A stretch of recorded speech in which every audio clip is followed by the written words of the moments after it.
Ang bagay pwedeng matutunan. Hindi naman po ako bobong tao. Pagiging prangka, hindi po ako bobo. Tumutulong pa rin po ako sa mga tao. Parang hindi ko kayang pigilan tumulong.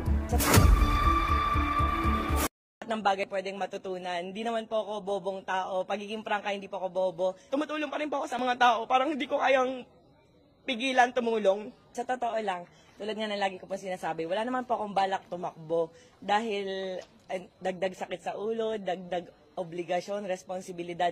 Pero kasi may nag-push po sa akin na tumakbo ka kasi kailangan ka ng tao, kasi kailangan nila ng tunay na pagbabago. So ako po bilang dati nang tumutulong, sabi ko nga po 10 years old pa lang po ako, tumutulong na po ako sa tao, hindi lang po sa tao, pati sa mga aso't pusa na napupulot ko po sa lansangan, inaampon ko. So hindi lang po ngayon ako tumutulong na kagaya po ng iba na dahil may kailangan, dahil eleksyon, tumutulong sa mga tao. Tapos pagkatapos, wala na, hindi na ulit magpaparamdam. So, hindi po ako ganun, matagal na po. So, ngayon po, dahil pinupush po nila ako na tumakbo ka kasi kailangan ka ng tao. Kaya sabi ko, siguro nga mas marami akong matutulungan kapag nakaposisyon na po ako. Pwede ba naming malaman kung sino tong nag-push o nag-udyok sa'yo? Sa totoo lang po, hindi po sila politiko or normal na tao lang po, kaibigan ko lang po.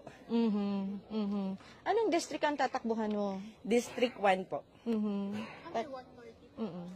Independent. Marami pong kumukuha sa akin na iba't ibang partido, pero mas nananatili po na gusto ko maging independent para iwas pa pumulitika po.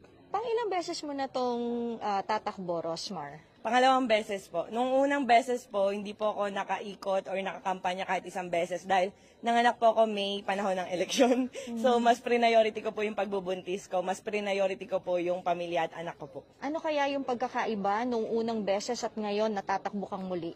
So, nung unang beses po, hindi po ako nakaikot kahit isang beses. Pero although tumutulong na po ako noon before, hindi po ako nakaikot kasi po buntis po ako noon, medyo maselan at first baby ko po. Unlike po ngayon na talagang sinisipagan ko po sa tulong na rin po ng mga kaibigan ko na sumusuporta po sa akin, lalo na po ng Shift International.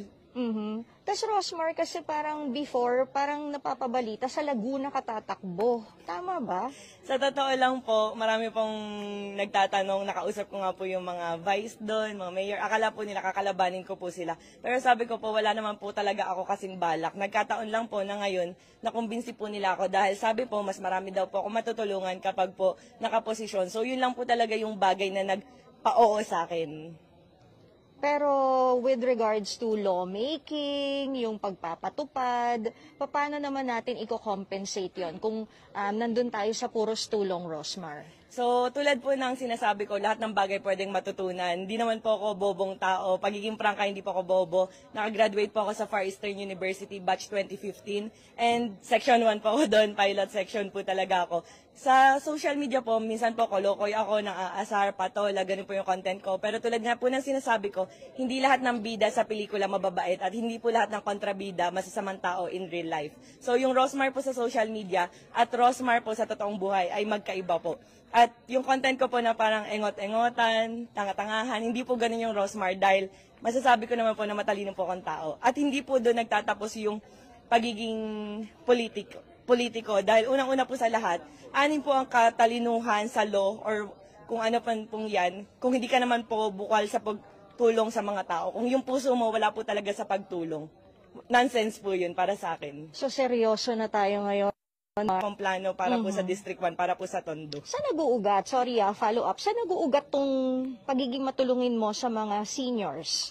Hindi ko po alam kung bakit. Parang minsan po may mga time na parang nasa side na po talaga ako. Yung ngayon po nakinikita po sa skincare brand ko po, nagagastos ko na po talaga sa pagtulong sa mga tao. Dati po yung panahon ng pandemic, wala na pong kinikita kasi syempre pandemya, walang customer, sarado yung mga business.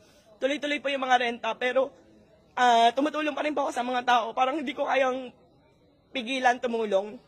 May time pa po noon na merong hindi ko naman kakilala, nasa ospital yung anak niya, binigyan ko po siya ng 500,000. Kasi parang nakita ko na yung anak niya simula ng pinanganak, simula ng lumalaki yung anak niya, parang mga siguro 2 years old. Nasa ospital, hanggang sa nabalitaan ko na matay, ako pa rin po yung nagpalibing. Hindi ko siya kilala. Although ang dami nang babati ko sa akin na, bakit ganun ka tumulong, bakit ang laki? Kung tutuusin, marami ka na matutulungan sa 500,000. Pero hindi ko po mapigilan kasi, parang kahit di ko kilala yung tao, basta makita ko. Kaya every time po na pumupunta ako sa mga event, lagi kong dinadasal na sana po mas i-bless ako ni Lord para mas marami po akong matulungan. Okay. Yun lang po yung gusto ko kung bakit po ako napunta dito, kung ba't ako napa-oo. Kasi alam ko pong mahirap yung papasukin ko pong ito na pwede naman pong nasa bahay na lang ako, pa wifi, pa TikTok, pa Pabilang-bilang ng sayaw-sayaw, mga ganon. sasakyan. Yes, and yun po yung tulad po ng sinasabi ko. Hindi ko na po kailangan ng pera ng gobyerno, pera ng mamamayang Pilipino dahil meron na po tayong mga sports car, mga bahay, mga ari-arian at kung ano-ano pa. Sinisigurado ko po na yung mga pera po or yung sahurin ko sa mapupunta po talaga sa tao. Yun lang po yung isa sa pinapangako ko po. Dahil may one time nga po, may senador po na sumusuporta po sa akin, nagbigay po ng 100,000 cash. Tulong ko daw po sa pagbigay po sa mga tao ng paayuda pang grocery. Nas grocery ko po nun is 98,000, may natirang 2,000. Binigay ko pa po sa bagger kasi ayoko pong kahit 2,000 sirain po yung pagkatao ko. Opo, guman ako sa social media.